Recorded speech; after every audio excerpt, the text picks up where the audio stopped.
안녕하세요. 흐르는 시간이 때론 두려운 50대 여자입니다. 시간은 사람에게 많은 걸 선물해 주지만 그중 달갑지 않은 건 이별이라는 존재 같아요. 만남이 있으면 헤어짐이 있듯 사람은 언젠간 이별하게 되더라고요. 저는 생애 마감으로 인한 영원한 작별을 소중한 사람들과 몇 번이나 하게 됐었는데요. 그러다 보니 시간이 흘러간다는 것이 때론 두렵게 느껴지기도 합니다. 하지만 이별의 고통이 있었다는 건 이별이 다가오기까지 특별한 추억도 가득했다는 거 아니겠어요? 오늘은 슬픔과 두려움에 적기보단 그 추억들을 기록해보고 싶어 이렇게 사연을 적게 되었습니다. 저는 직장 생활을 하다 나이 26살에 어른들의 소개로 만난 남편과 결혼했어요. 한 살 많던 남편은 회사원으로 정말 착하고 좋은 사람이었죠. 남편은 시골에 있던 저희 친정집을 자주 찾아뵈며 정말 잘해주더군요. 저희 언니와 결혼했던 형부도 정말 좋은 분이었거든요.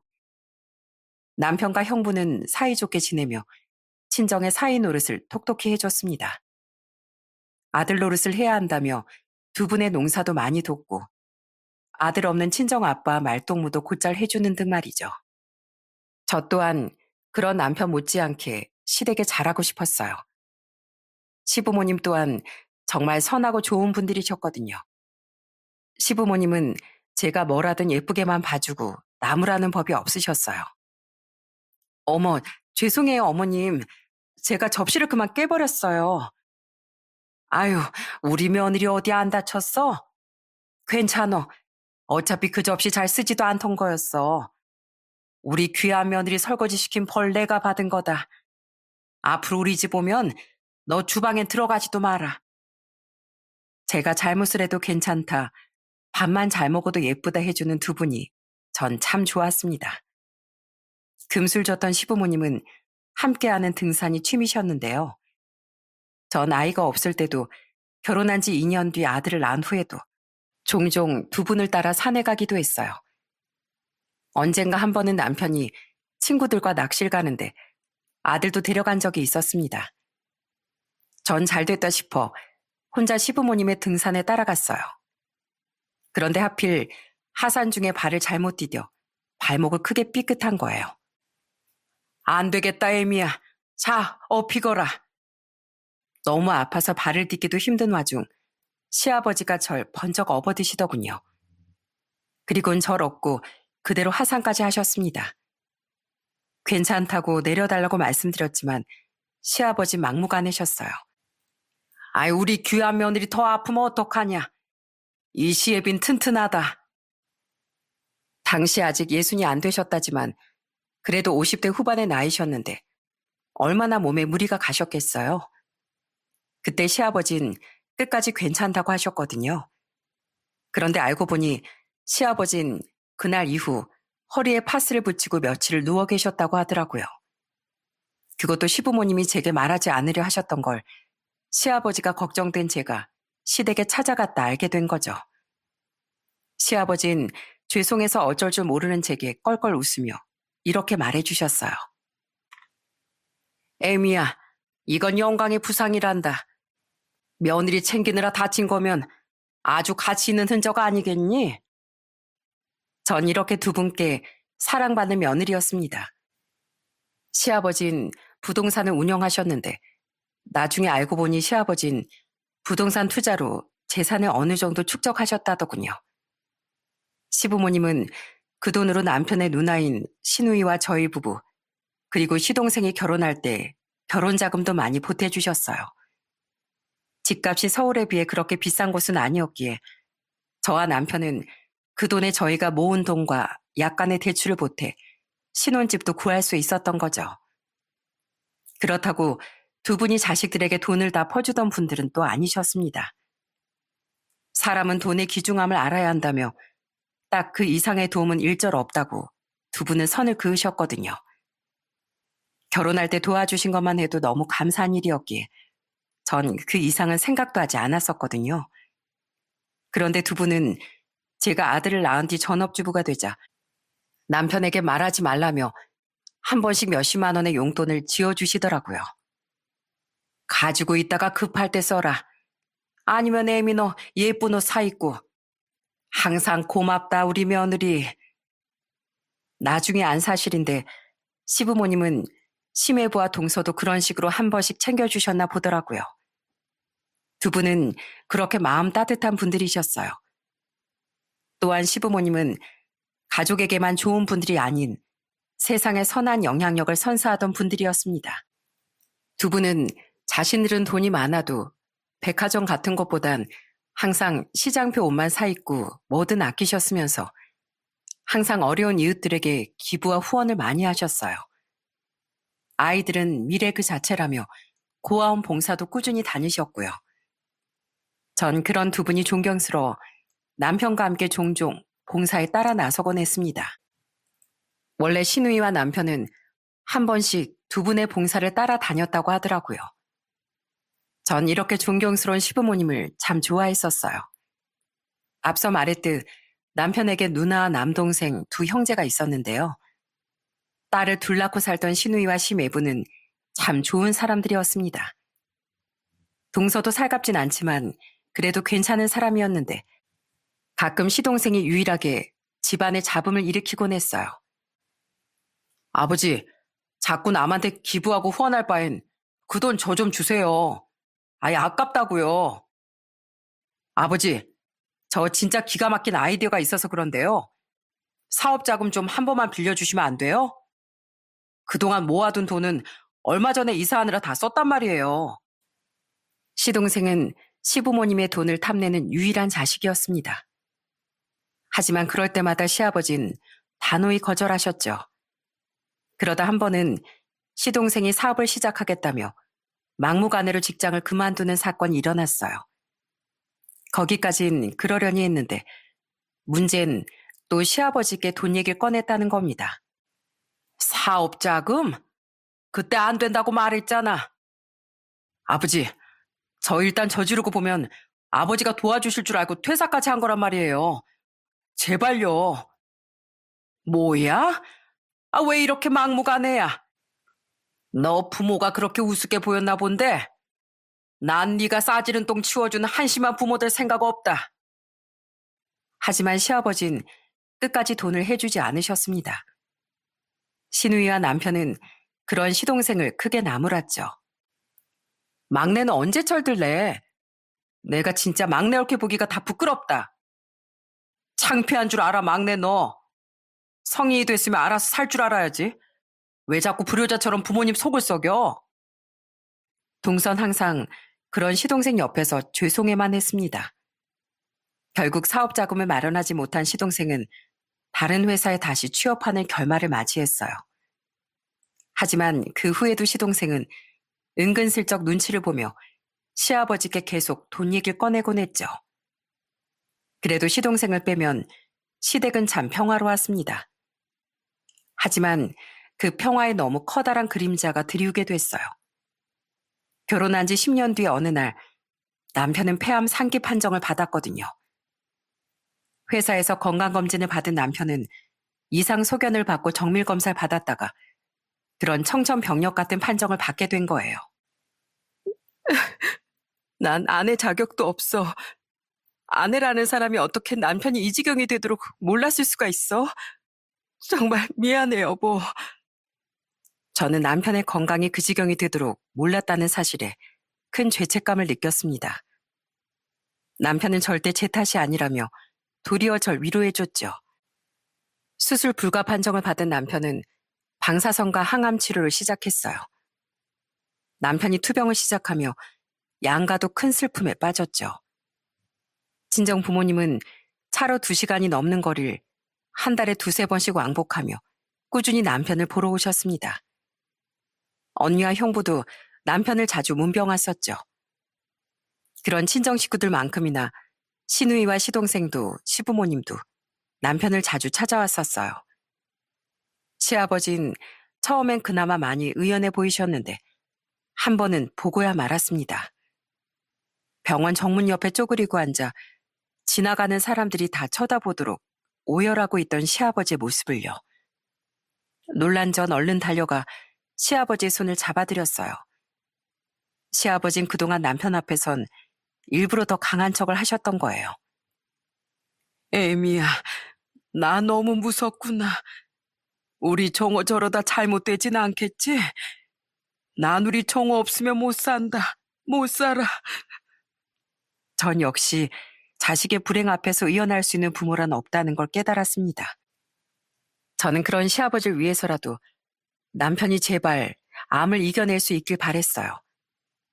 하지만 남편은 암의 전이를 이기지 못하고 결국 투병한 지 1년 4개월 만에 세상을 떠났죠. 말할 수 있었던 마지막까지 저와 저희 아들을 걱정하면서요. 여보, 미안해. 당신하고 우리 아들 평생 지켜주겠다는 그 약속, 나 더는 못 지킬 것 같아. 나 없다고 너무 힘들어하지 말고 내 몫까지 당신은 우리 아들이랑 행복하게 살다 와. 정말 미안해. 저는 울다 까무러치고 또 울다 까무러치고를 반복하며 남편의 장례식을 치렀습니다. 천사 같던 남편을 하늘이 왜 이렇게 빨리 데려가는 건지 도통 이해할 수가 없었어요. 어머님, 아버님, 우리 남편 불쌍해서 어떡해요? 저는 이제 어떻게 살아요? 그땐 시부모님도 저도 너무 슬퍼서 서로를 보살필 여력도 없었습니다. 다만 서로를 끌어안고 함께 흐느낄 뿐이었죠. 그렇게 남편을 보낸 지 얼마 뒤 시부모님은 절 찾아와 조용히 3천만 원이라는 거금을 건네주시더군요. 그리곤 제게 작별을 말씀하셨어요. 애미야, 서운하겠지만 이 돈 받고 앞으로는 혼자 우리 손주 잘 키우고 살아라. 이렇게 앞으로는 서로 소식 모르고 사는 게 모두에게 좋을 거야. 너도 언젠간 새 출발해야 할 테고 우린 이렇게라도 해야 그나마 숨을 쉬고 살 것 같구나. 아예 너희를 안 보고 살면 우리 정호가 이민이라도 가서 살고 있다고 세뇌라도 시킬 수 있을 것 같아. 정말 미안하구나. 자식 잃은 부모 마음 네가 좀 헤아려다오. 아니에요. 두 분 마음 모두 이해해요. 꼭 두 분 다 마음 독하게 먹고 잘 사셔야 돼요. 저랑 저희 아들을 위해서라도요. 아셨죠? 남편을 잃은 시부모님은 저와 아들을 보고 살 자신이 없으셨던 겁니다. 두 분은 거절하던 제게 끝까지 돈을 건네준 뒤 작별을 마치고 돌아가셨어요. 시부모님이 걱정되긴 했지만 그래도 선했던 시누이 내외를 믿고 저는 두 분 곁을 떠날 수 있었죠. 이후 저는 모든 걸 정리하고 서울로 올라왔습니다. 남편과의 추억이 가득한 그곳에서 살아가기가 너무 힘들었거든요. 어차피 친정 부모님은 시골을 떠나실 생각이 없었고 저도 돈을 벌기 위해선 시골에서 살 수는 없었으니까요. 서울은 집값도 비싸서 가진 돈 전부를 털어 작은 집을 구하고 나니 먹고 살 길이 시급하더라고요. 그래도 그만큼 서울엔 일자리가 많았기에 저는 대형마트 일을 구해 아이를 먹여 살리기 시작했습니다. 그러다 조금 더 나은 돈벌이를 위해 틈틈이 공부하고 준비한 끝에 요양보호사라는 직업으로 이직할 수 있었어요. 비록 몸은 더 고됐지만 그만큼 벌이는 전보다 괜찮았으니 아들을 위해 참을만 하더라고요. 저는 남편을 닮아 착했던 아들 덕분에 많은 위로를 받으며 남편과 시부모님에 대한 그리움을 가슴에 묻고 살아갔습니다. 그렇게 삶에 조금이나마 여유가 생기자 전 두어 달에 한 번씩 한 고아원으로 아들과 함께 봉사를 다니기 시작했어요. 과거 시부모님과 남편이 하던 선행을 이어가고 싶었고 아들도 선행의 기쁨을 배우길 바랬거든요. 그리고 전 그곳에서 저보다 더 오래 봉사를 해왔다던 한 남자를 알게 됐어요. 안녕하세요, 정희 씨. 그 남잔 저희 아들보다 1살 어리던 자신의 딸과 봉사를 오곤 했습니다. 그렇게 자주 마주치다 보니 우린 자연스레 통성명을 하고 약간의 가정사도 알게 됐어요. 근데 바깥분은 같이 봉사 안 다니시나 봐요? 아, 저 사별했어요. 그래서 애랑 둘이 다니고 있어요.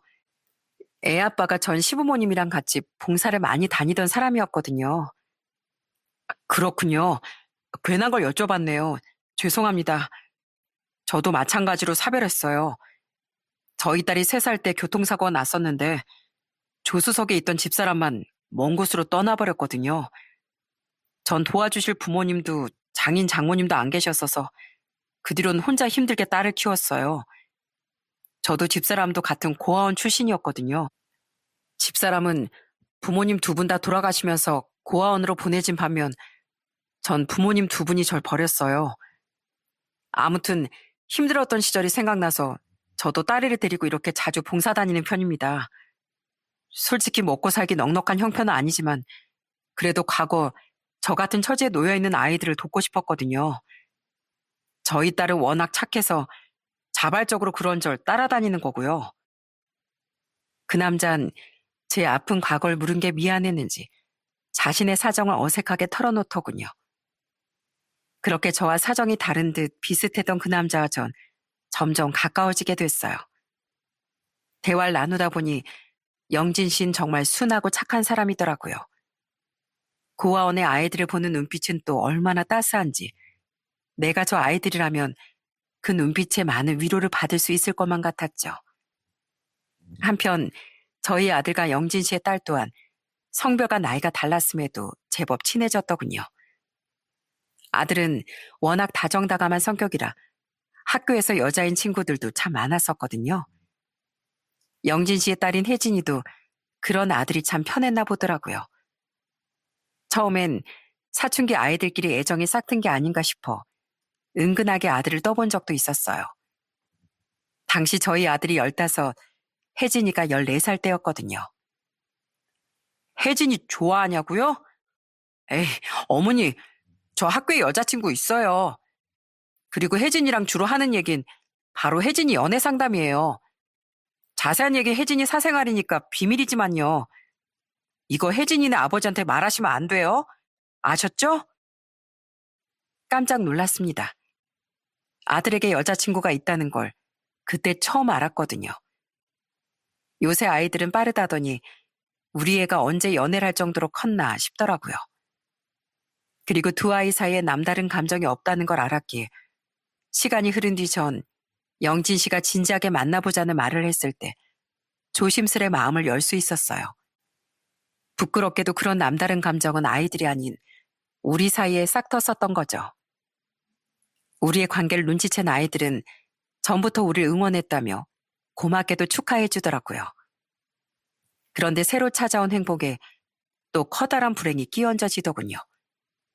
바로 저희 부모님이 택시를 타고 지인들을 만나러 가다 사고로 한날 한시에 세상을 떠나게 되신 거예요.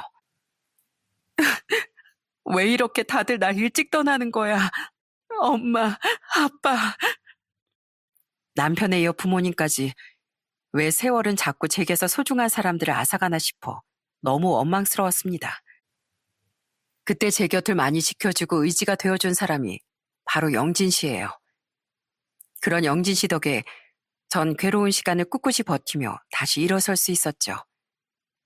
그리고 시간이 흐른 어느 날 영진 씨는 제게 청혼을 해주더군요.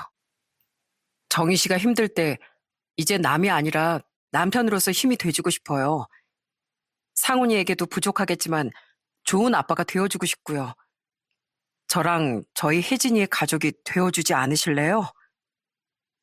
그렇게 전 사별한 지 7년 만에 재혼하게 됐습니다. 저희 아들이 17, 제 딸이 된 혜진이가 16살 때요. 조심스럽게 시작한 결혼 생활은 제게 큰 행복을 가져다 주었어요. 새 남편은 너무 다정했고 아들과 딸은 금세 우릴 엄마, 아버지라고 부르며 마음을 더 활짝 열어줬죠. 솔직히 애들이 둘 다 사춘기인 나이라 같은 집에 사는 거 걱정했었는데 고맙게도 2 아이는 금방 새 환경에 적응을 해주더라고요. 2 아이는 친남매처럼 때론 투덕투덕 다투기도 하고 때론 서로 게임도 같이 하고 연애 상담도 해주며 둘도 없는 남매 사이가 되어줬거든요. 그렇게 끈끈함을 쌓으며 우린 진짜 가족이 되어갔어요. 시간이 흘러 아이들은 어느덧 성인이 되어 각각 다른 서울의 대학에도 진학했죠. 살다가 때론 어쩔 수 없이 전 남편과 전 시부모님 생각이 나기도 했지만 그래도 행복한 현재가 있어 견뎌낼 수 있었습니다. 그렇게 재혼한 지 8년이 지난 어느 날이었어요. 자주 연락 좀 하고 살자, 이 기집애야. 알았어. 너나 연락해. 잘 가. 반가웠어. 그날 휴무였던 전 오랜만에 서울에 왔다던 고향 친구를 만나 서울역 부근에서 점심을 먹었습니다. 그 후 기차를 타려는 친구를 서울역 안까지 배웅해 준 뒤 좀 걷고 싶어서 서울역 밖으로 나왔어요. 그 근처엔 노숙자로 보이는 사람들이 곳곳에 보였죠. 아마 서울역에서 노숙하는 사람들 같았어요. 세상이 좋아졌다지만 요새도 노숙자가 참 많구나 하고 생각하던 와중 저는 아주 익숙한 노랫소리를 듣게 됐습니다.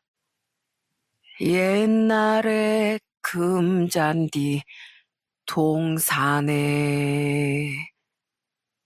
그건 매기의 추억이라는 노래였는데 아는 분들은 아실 거예요. 그 노래를 뼈만 남은 노숙자 한 분이 바닥에 털썩 주저앉은 채 흥얼거리고 있더라고요. 그 노래는 과거 시아버지가 자주 흥얼거리셨던 노래였어요. 오랜만에 시아버지 생각이 나서 무심코 그 노숙자를 보는데 순간 가슴이 철렁했어요. 아버님? 그 사람은 15년 전 작별했었던 저희 시아버지였거든요. 전과 다르게 너무 마르고 꾀재재한 데다 덥수룩한 잿빛 머리카락도 잔뜩 엉켜 있었지만 전 한눈에 시아버지인 걸 알아볼 수 있었어요. 그런 시아버지의 경악할 모습에 전 한 번 더 아버님하고 부르며 달려가 시아버지를 꽉 안아드렸죠. 뉘슈. 아버님, 저예요. 아버님 큰며느리 정이요. 뭐? 네가 상훈이 애미라고? 네, 아버님. 근데 왜 여기 계세요? 네? 시아버지의 몸에서 지독한 냄새가 풍겼지만 그건 중요하지 않았습니다. 저를 견딜 수 없이 슬프게 했던 건 시아버지의 너무 달라진 몰골이었어요. 15년 새 대체 무슨 일이 있었기에 그 잘 살던 분이 이렇게 된 건지 그저 영문을 모를 따름이었죠. 애미 네가 왜 서울에 있니? 모르셨어요? 저 애아빠 떠나보내고 바로 서울로 이사 왔어요. 그러나 아버님은 대체 왜 여기서 이런 꼴로 계신 거예요? 어머님은요? 우리 우선 어디 들어가서 얘기해요. 어디로 가지? 그래, 저희 집으로 우선 가세요, 아버님. 가서 좀 씻고 밥도 드시고. 전 우선 시아버지를 집으로 모셔가려고 했습니다. 비쩍 마른 시아버지께 밥이라도 우선 챙겨드리고 싶었거든요. 하지만 시아버진 단호하게 거절하셨어요. 아니다. 여기 옆에 앉을 곳이 있으니 거기 가서 얘기하자꾸나. 난 별로 밥 생각 없다. 그렇게 절 근처 앉을 곳으로 데려간 시아버진 그동안의 사정을 이야기하기 시작하셨습니다. 시아버지 얘기를 듣는 내내 저는 입을 다물 수가 없었어요. 네 시어미는 5년 전에 병으로 세상을 떠났다. 어머님이 돌아가셨다고요? 왜 저한테 연락을 안 하셨어요? 서로 잘 살자고 연 끊은 사이에 안 좋은 일로 연락해봐야 뭐 하겠니? 더 슬퍼만 칠 뿐이지. 저는 제게 잘해주셨던 시어머니가 떠올라 눈물이 흘러내렸습니다. 하지만 그런 절 더 기가 막히게 했던 건 그 다음 이야기였어요. 그럼 형님이랑 서방님은요? 그 두 놈을 떠올리기만 해도 내 가슴에 천불이 나는구나. 내가 네 시애미 잃고 힘들어하는 동안 그 둘은 날 엄청나게 걱정해줬다. 아니 나중에 생각해보니 그건 다 그런 척을 한 거였더라고. 집사람 보내고 한 1년쯤 뒤에 그들은 혼자 남은 내가 너무 걱정된다면서 각각 날 모시겠다고 아웅다웅했어. 너무 고맙더구나. 큰애는 원래 착하다고 생각했지만 네 시동생은 좀 이기적이었잖니. 그래도 정오 보내곤 철이 많이 든 모습을 보이길래 난 날 모시겠다던 막내의 말이 진심이라고 철석같이 믿었다. 네 시누이의 말은 당연했고 말이야. 그런데요? 그런데 자식들을 너무 믿은 내가 바보였어. 어차피 내가 앞으로 살면 얼마나 더 살겠나 싶어서 난 재산 대부분을 처분해서 애들한테 주었어. 애들이 둘 다 당시에 돈이 좀 필요하다고 은근하게 말했었거든. 큰애는 애들 유학시키느라 돈이 많이 들었고 막내 나중에 기어코 시작했던 사업이 계속 어려워져서 말이야. 어쨌든 날 모신다고 했으니 그런 고마운 자식들에게 어차피 줄 재산 일찍 주는 게 뭐 어떻겠나 싶었다. 그런데 내가 바보였던 거야. 그 애들은 내 재산만 받고 입을 싹 닫았거든. 네? 입을 닫았다고요? 그럼 돈만 받고 아버님을 모시지도 않았다는 거예요? 그래. 내가 너무 기가 막혀서 화를 냈더니 막낸 이러더구나. 사실 예전에 아버지가 사업 자금도 안 대주고 매번 저 면박 주셨던 거 다 기억하고 있었거든요. 이건 그냥 제 소심한 안갚음이라고 생각해 주실래요? 아버지 재산이 어차피 나중에 다 저희한테 돌아오는 건데 너무 억울해하지 마세요. 기가 막히지 않니? 어떻게 자식이 부모한테 안갚음이라는 말을 쓰냐? 어? 시동생이 했다는 말을 듣고 정말 기가 막히더군요. 더 충격적이었던 건 남편만큼 착하다고 믿었던 시누이가 시아버지께 했다던 말이었어요. 아빠, 죄송해요. 사실 저 아빠 모실 생각까지는 없었는데 그렇게 말하면 미리 재산 좀 증여해 주실 것 같아서 거짓말한 거예요. 사실 저예요.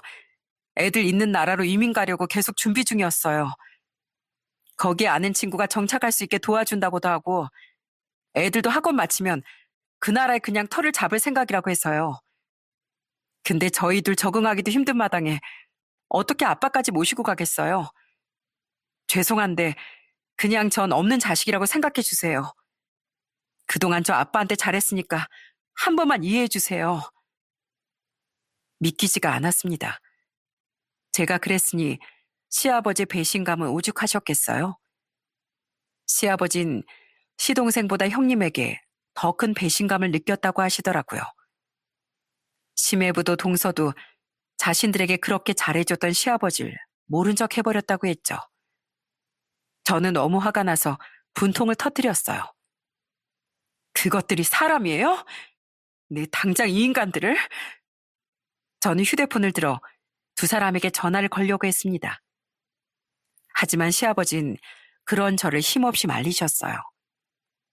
하지 말거라. 어차피 네 시누이님이 이민을 갔고 네 시동생은 번호를 바꿨어. 그리고 무엇보다 내가 더 이상 그 애들이랑 연관되고 싶지가 않구나. 그럼 아버님, 지금 갈 곳이 없어서 노숙을 하고 계신 거예요? 그 긴 시간 동안요? 어차피 아내 잃고 자식도 다 잃은 내가 어디에 누워서 잔들 편안하겠니? 게다가 믿었던 자식들한테 한순간에 버림받은 상처가 너무 컸다. 난 세상이 원망스러워서 모든 걸 자포자기하기로 했어. 난 평생을 자식들 잘 건사하고 어려운 사람들 돕는 일에 바쳤다. 그런데 돌아온 건 자식 앞세운 고통과 남은 자식들에게 배신받는 고통뿐이었어. 그런 내가 무슨 꼴을 더 보겠다고 열심히 살겠니? 그냥 이렇게 막 살다 갈 날만 기다리는 게 내 남은 전부지. 시아버진 세상을 향한 원망에 세상과 이어지길 거부하고 길거리로 나오게 되셨다는군요. 나중에 좀 알아보니 노숙인 중엔 이렇게 세상을 원망해서 스스로 길거리로 나온 사람들도 많다고 하더라고요. 심지어 재산이 많은 사람 중에서도요. 정말 안타까운 일이라고 생각했어요. 시아버진 눈물을 아무렇게나 쓱 닦으며 말을 덧붙이셨습니다. 처음엔 살던 지역을 배회하고 살다가 자꾸 네 시애미랑 정호 생각이 나서 아예 그곳을 떠나 서울로 왔다. 날 아는 사람이 없는 이곳에 말이야. 그런데 이곳에서 널 만나게 될 줄은 상상도 못했구나. 참 창피한 일이야. 창피하긴요. 다행인 일이죠. 전 아버님이 이렇게 지내고 계신 줄도 모르고 저만 멀쩡하게 살고 있어서 죄송해요. 제가 진즉 찾아뵀어야 했는데. 아니다. 난 네가 이런 집안 꼴을 끝까지 모르길 바랬어. 그저 상훈이랑 행복하게만 살고 있길 바랬다. 상훈인 잘 지내고 있니? 녀석 많이 컸을 텐데 넌 재혼은 했고? 네, 좋은 사람 만나서 상훈이보다 한 살 어린 딸도 생겼어요. 상훈이도 지금 대학 다니면서 아주 잘 지내고 있고요. 아버님, 이러지 마시고 우선 저희 집으로 가요. 이젠 제가 아버님 챙길게요. 제가 본 이상 아버님을 여기에 방치시켜 둘 순 없어요. 전 시아버지를 우선 집으로 모셔가려고 했습니다. 하지만 시아버진 끝내 단호하시더군요. 자식들에게 배신당한 아픔이 그만큼 크셨던 거죠. 아니다. 너랑 상훈이가 잘 지내고 있다니 그걸로 됐다. 난 살 만큼 살았고 더 이상 이 세상에 아무 미련도 없어. 난 이제 더 이상 누군가 곁에 두는 것도 두렵구나. 정을 주기도 배신 당하기도 말이야. 전 아버님 절대 배신 안 해요. 제발요. 제가 아버님을 두고 어떻게 그냥 돌아가겠어요? 그냥 가거라. 그게 날 진정으로 위하는 일이야. 부탁한다. 날 제발 괴롭히지 말아다오. 시아버지가 하도 완강하시기에 그날은 그냥 돌아올 수밖에 없었습니다. 저는 시아버지가 거절하실까봐 편의점에서 김밥 2줄과 음료수, 물을 사서 시아버지께 드리곤 도망치듯 그곳을 벗어났죠. 그날 전 남편에게 이 기가 막힌 우연을 이야기해줬어요. 우리 아버님 진짜 좋은 분이셨어. 좋은 일도 정말 많이 하셨고 전 남편 떠났을 땐 나한테 애 잘 키우라고 큰돈도 주신 분이야. 그런 그분을 이렇게 내버려 둘 수는 없어. 당연하지. 우리 상훈이 친할아버지신데다 그렇게 좋은 일도 많이 한 분을 어떻게 외면하겠어. 도울 일 있으면 얘기해. 난 무조건 당신 편이야. 그런 남편의 응원에 힘입어 전 며칠 동안 계속 시아버지를 찾아갔습니다. 다행히 시아버지는 서울역을 떠나거나 하진 않으셨기에 전 시아버지를 어렵지 않게 찾아낼 수 있었어요. 전 갈 때마다 시아버지를 열심히 설득했죠. 억지로 식당에 끌고 가 밥도 사드리면서요. 아버님, 제발 아버님 인생 이렇게 포기하지 마세요. 저요, 요즘 밤마다 상훈이 아빠가 꿈에 나타나요. 애 아빠가 오죽 속상했으면 절 찾아와서 계속 울겠어요. 그럴 때마다 시아버진 조용히 고개를 저으시더군요. 저는 결국 최후의 방법으로 당시 25살이던 저희 아들까지 시아버지께 데리고 갔습니다. 할아버지, 저 상훈이에요. 기억하세요? 상훈이? 네가 정말 상훈이냐? 우리 손주 언제 이렇게 다 컸어? 할아버지 왜 이렇게 많이 늙으셨어요? 할아버지, 제발 저랑 어머니랑 같이 가요. 얼굴이 전 남편과 너무 똑같아진 저희 아들을 보며 시아버진 오열을 금치 못하셨습니다. 그렇게 아들까지 데리고 찾아가 설득한 끝에 결국 시아버진 다시 세상을 향한 용기를 내셨어요. 하지만 생판 남인 제 남편과 딸과 함께 지내는 건 부담스러워하셨고 저도 그런 부탁은 남편과 딸에게 하기 좋지 못하다고 생각했죠. 전 고민 끝에 남편에게 부탁했어요. 여보, 예전에 아버님이 나한테 주셨던 그 3천, 그거 돌려드린다고 생각하고 아버님께 월세방이라도 하나 얻어드리면 안 될까? 자식들한테 재산 다 나눠준 아버님이 돈이 어디 있으시겠어. 정말 미안해. 미안하긴. 당신한테 은인이면 나한테도 좋은 분이야. 생판 남도 돕고 사는 내가 그런 분께 뭔들 아끼겠어. 정말 천사 같은 사람 아닌가요?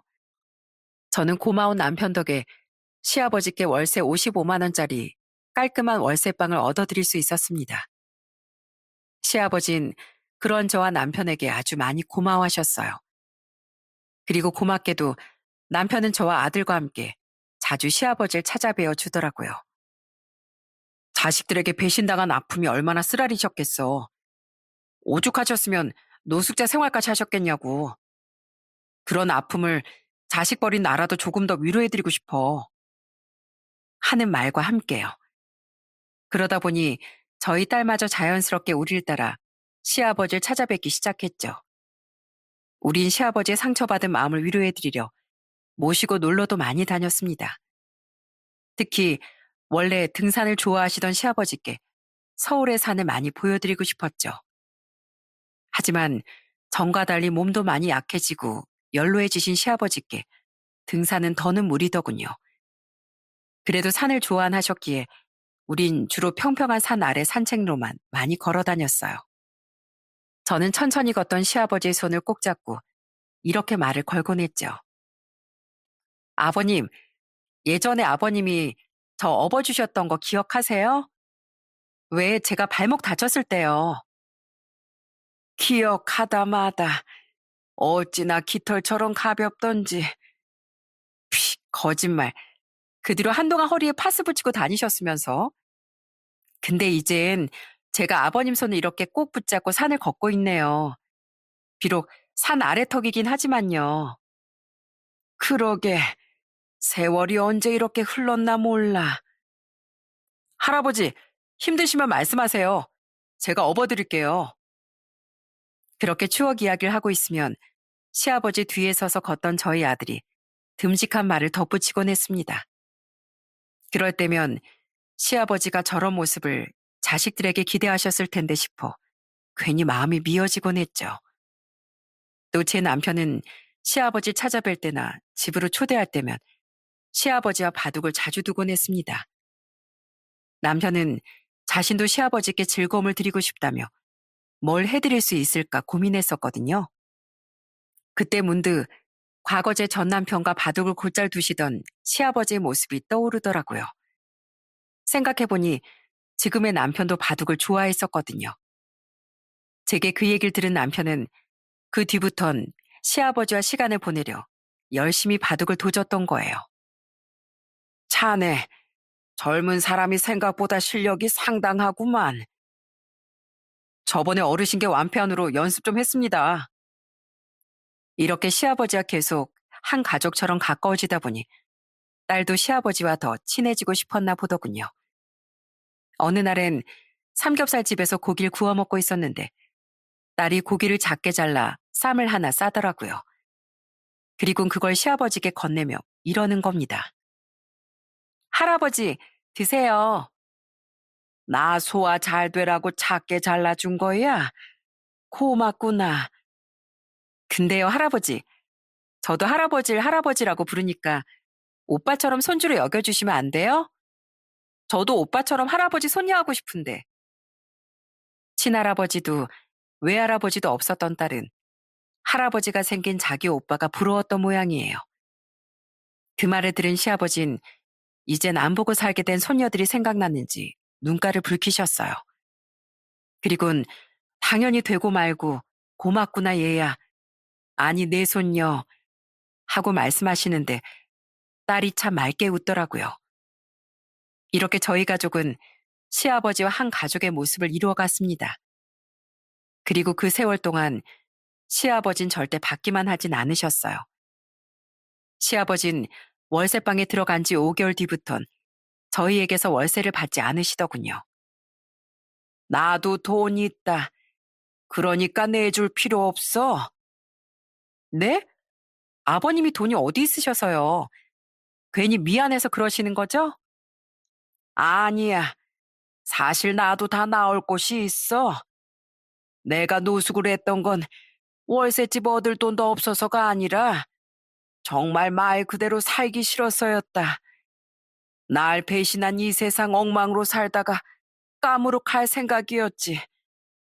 그런데 애미 너랑 네 가족 덕에 나도 다시 조금이나마 살아갈 힘이 났다. 정말 고맙구나. 시아버진 사실 어느 정도 돈은 있으셨더라고요. 그리고 시아버진 미안한 표정으로 이런 말을 변명하듯 하셨어요. 사실 이걸 숨기고 너희가 얻어준 월세집에 그냥 들어온 건 내가 겁이 나서였다. 내가 돈이 조금이라도 있는 걸 알면 너도 내 자식들처럼 날 배신하고 떠나갈까봐 그랬어. 워낙 믿었던 큰애한테까지 뒤통수를 맞았다 보니 이 늙은이가 겁만 많아져선 입을 그만 다물어 버렸다. 정말 미안하구나. 아니에요, 아버님. 자식들 때문에 누수까지 하셨던 분인데 그 아픔이 얼마나 컸으면 그러셨겠어요. 미안해하실 필요 전혀 없어요. 자식들로 인한 상처 때문에 겁이 많아졌었다던 시아버지가 너무 안쓰럽더군요. 그 뒤 시아버진 그동안 저희가 내드린 월세와 보증금까지 전부 돌려주려고 하셨어요. 하지만 저와 남편은 그냥 가지고 계시라며 그 돈들을 극구 받지 않았습니다. 시아버지가 남은 돈이 있으셔봤자 얼마나 있으시겠나 싶어서요. 그리곤 앞으로도 계속 월세를 내드리려고 했는데 시아버진 그것만큼은 결사반대를 하시더군요. 저희가 돈을 드리면 어떻게든 다시 돌려주시기에 하는 수 없이 계속 월세를 내드리는 건 포기했었죠. 또 시아버진 부모님이 안 계신 우리에게 든든한 어른 역할도 해주셨습니다. 주로 요양보호사 일을 하며 어르신들을 많이 보살폈던 전 때론 어르신들과의 마찰도 겪어야 했어요. 한 번은 그 고민을 시아버지께 토로했더니 시아버진 이렇게 말씀해 주셨죠. 그 사람들은 네 행동이 불편해서가 아니라 정을 터달라고 투정 부리고 있는 건지도 모르겠구나. 왜 어린애들이 관심 끌고 싶으면 더 떼를 쓰고 말썽도 일으키지 않니? 원래 나이가 들수록 사람은 애가 되는 법이거든. 더군다나 찾아오는 자식이 많이 없으면 더더욱 정에 굶주리는 법이지.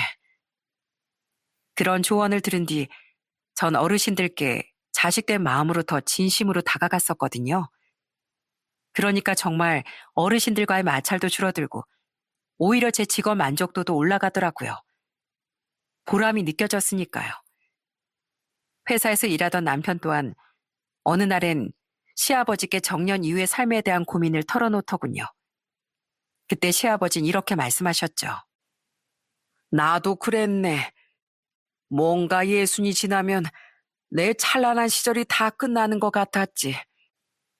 하지만 그건 그냥 기분에 불과할 뿐이야. 물론 몸은 계속 사가들겠지만 건강관리만 잘하면 내 인생은 언제든 나 마음먹기 나름인 거야. 모든 시작이 있으면 끝이 있지만 그 뒤엔 또 다른 시작이 기다리고 있네. 정년을 두려워하기보단 그 이후를 기대하는 두근거리는 마음으로 살아봐. 나중에 남편은 저와 둘이 맥주 한 잔을 하며 이렇게 말했습니다. 난 보육원 원장님도 좀 나쁜 분을 만나서서 제대로 조언해주는 어른은 어르신이 처음이었어. 그때 당신 전 남편이 조금 부럽더라. 그렇게 좋은 아버지를 둔 자식이었다고 생각하니 말이야. 남편은 시아버지가 마치 부모님처럼 느껴졌던 모양이더군요. 시아버지도 남편의 그런 외로움을 아시곤 더욱 자식처럼 아껴주시는 것 같았죠.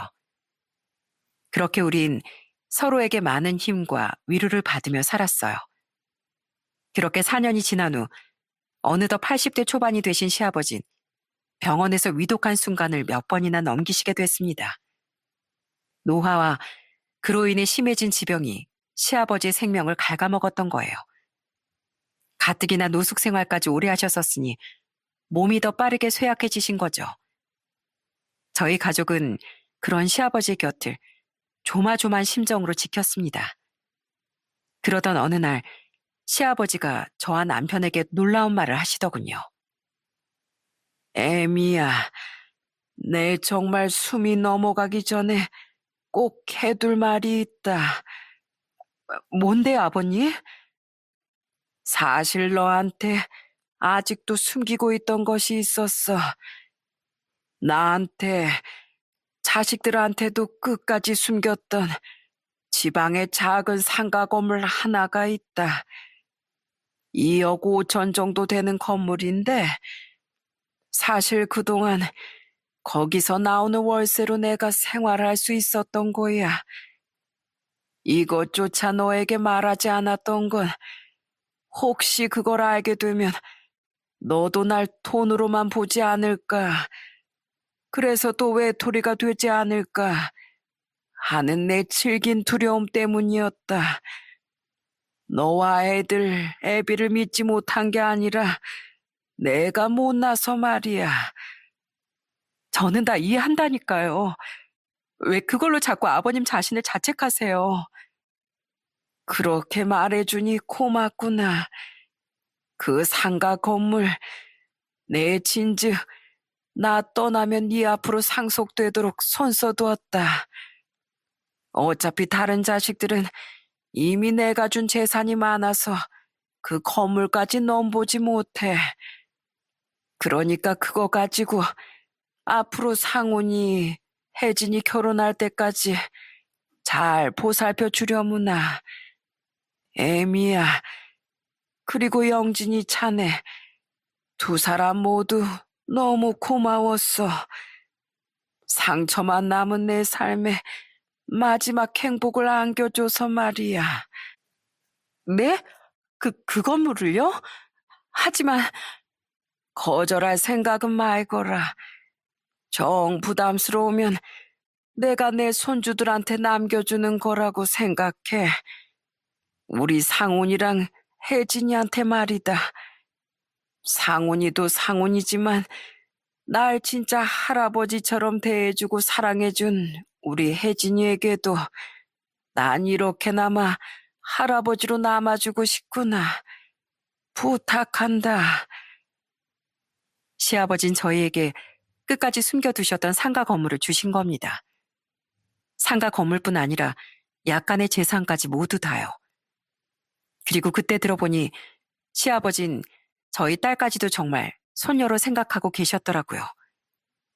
거기에 이어진 시아버지의 말씀에 저도 남편도 모두 눈물바다가 되었어요. 마지막으로 내가 너힐 며느리와 타인이 아닌 내 자식으로서 한 번만 불러봐도 괜찮겠니? 비록 나와 너희가 피로 이어지진 않았다만 자식들마저 버린 날 이렇게 걷어준 너희가 내 자식이 아니면 뭐겠니? 정이야, 영진아, 다음 생에 또 태어나게 된다면 그때 너희 둘 다 내 자식으로 태어나다오. 내가 이번 생에서 받은 은혜를 그때 두고두고 갚을 수 있게 말이야. 은혜라뇨, 아버님. 제가 아버님께 받은 게 훨씬 많은데요. 맞아요, 어르신. 어르신, 부모 사랑이 뭔지도 몰랐던 제게 처음이자 마지막으로 아버지 같은 든든함을 알려주신 분이 바로 어르신이세요. 전 어르신이 정말 제 아버지처럼 느껴져서 너무 좋았어요. 네, 다음 생에 저 꼭 어르신 자식으로 태어날게요. 저도 저지만 남편은 시아버지의 손을 잡고 어린애처럼 서럽게 울었습니다. 고아였던 남편에게 시아버진 짧은 시간 동안 정말 아버지처럼 느껴졌었던 거예요.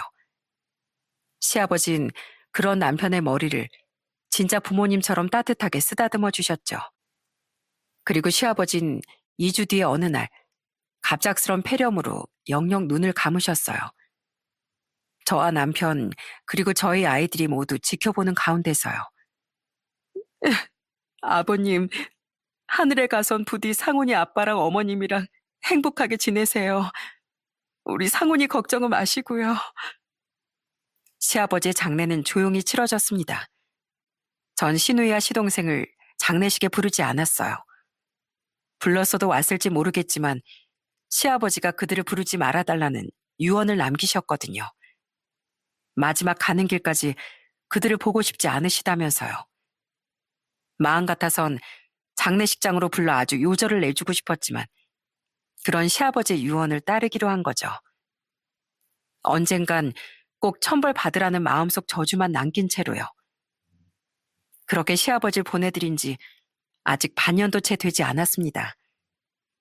아직도 저희 가족은, 특히 저와 남편은 시아버지 생각에 한 번씩 울컥울컥하며 살고 있어요. 저는 그런 시아버지와의 추억을 정리하고자 이 사연도 적어보게 된 거예요. 시아버지께서 제게 남겨주신 조금의 재산과 상가 건물은 어떻게 해야 할지 몰라 그대로 두고 있습니다. 나중에 좀 더 슬픔이 다스려지면 그때 처분을 할지 어떻게 해야 할지 고민해 볼 생각이에요. 그 돈이 없어도 저희가 먹고 사는 데는 지장이 없으니까요. 아이들도 모두 어엿한 직장인으로 살고 있고요. 시아버지가 남겨주신 유산이니 잘 아껴뒀다가 언젠간 시아버지 유언대로 저희 아이들을 위해 가치 있게 사용하고 싶어요. 저와 남편은 앞으로 아이들과 함께 고아원 봉사뿐 아니라 한 번씩 노숙인들을 위한 봉사도 나갈 생각입니다. 어느덧 봉사는 저희 가족의 꾸준한 습관이 되었는데 돌아가신 시아버지 생각에 노숙인들을 위한 봉사에도 관심을 가지게 됐거든요. 그리고 언젠간 저희 애들이 결혼하면 손주들에게도 더불어 사는 선한 마음을 꼭 물려줬으면 좋겠어요. 꼭 선행이 아니더라도 누군가 진심으로 대해준 사람에겐 언젠간 보답이 돌아오는 것 같습니다. 자식들에게 상처받은 시아버지를 제가 우연히 제외해 마지막까지 모시게 된 일, 그런 시아버지가 저희에게 마지막으로 남겨주신 선물, 남편이 시아버지께 받은 고아로서의 결핍에 대한 위로, 시아버지가 저희 가족에게 남겨주신 소중한 추억 등등, 좋은 마음에서 비롯된 일은 수도 없는 값진 선물을 사람에게 안겨주는 것 같아요. 꼭 그것이 물질적인 것은 아닐지라도 때론 형태가 없는 것이 더 값지기도 한 것이니 여러분도 소중한 사람들 혹은 도움이 꼭 필요한 이웃들에게 따뜻한 마음을 한번 건네보는 것이 어떨까 싶네요. 그럼 전 긴 제 추억 이야기를 이만 마쳐보겠습니다. 들어주셔서 감사합니다.